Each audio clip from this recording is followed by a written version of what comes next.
I'm in Charleston, South Carolina, taking a late-night tour of the USS Yorktown. The Yorktown is a World War II decommissioned aircraft carrier. And as we're making our way through the different rooms and different levels, there's this one gentleman that keeps asking all the questions. His name is Chet. How do you know that, I ask? He's got it embroidered right here on his jacket. So as Chet's asking these questions, I notice that people in the group are rolling their eyes, whispering under their breath. But the second the guide starts to answer the question, everyone's locked in, focused, listening to everything that he's saying. So at the end of the tour, we're on the main deck. The guide says, does anyone have any further questions? Chet's hand flies up in the air. Yeah, how do you get these planes on and off this thing? So I'm standing towards the back of the group, and as the guide's answering the question, the gentleman in front of me turns to his wife and says, there's always one. How many of you out there know a Chet?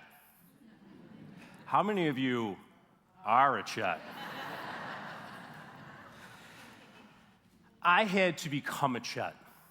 I received a phone call from my mom. She said, Scott, I fell, I'm in the hospital, and they're running some tests. From that day forward, the roles reversed. I now became the parent. So on the day she's discharged, I make sure I go in, I speak with the doctors and nurses, find out what I need to do going forward to get her back to health, stop at the pharmacy, pick up the prescriptions, make sure I understand her medication, get her back to her apartment, and make sure she's safe. I even start looking into independent living facilities. My mom's only 71 years old. Maybe she wants to interact with more people her age. She can come and go as she pleases, and God forbid, if she fell again, someone's there to help her. I thought I had it all figured out. But you know what? There's one person I didn't consult, my mom.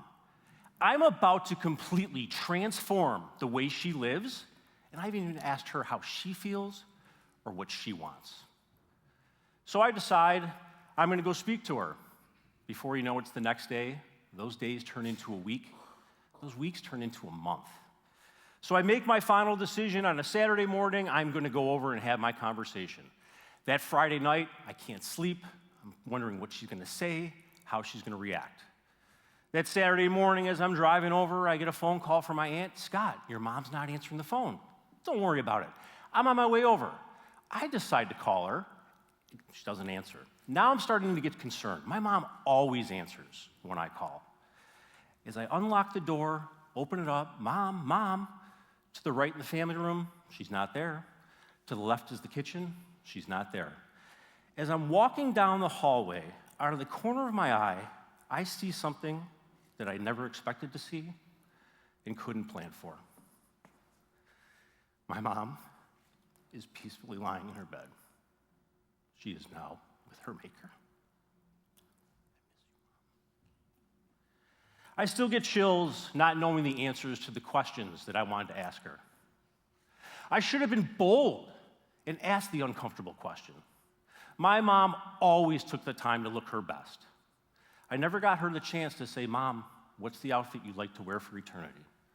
Would it have been her black blazer with her white blouse or her velvet lounge outfit? It was burgundy, like the wine she liked to drink. At the time, I didn't have the courage to understand her story because I was too focused on mine. When my parents got divorced, my mom found a new partner. I would later find out that he passed away several months before my mom. There is no question my mom died of a broken heart. I know that all of you have questions you're hesitant to ask.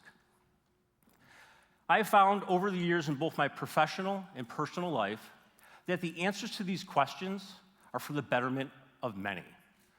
I never, again, wanted to go through the consequences of not knowing the answer to a question I was hesitant to ask. Some would say, that makes me brave.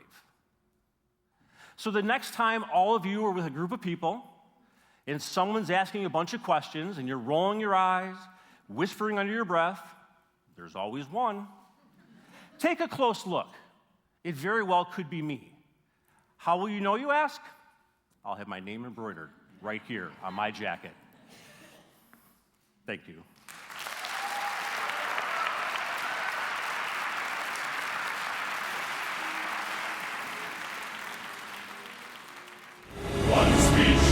change your life.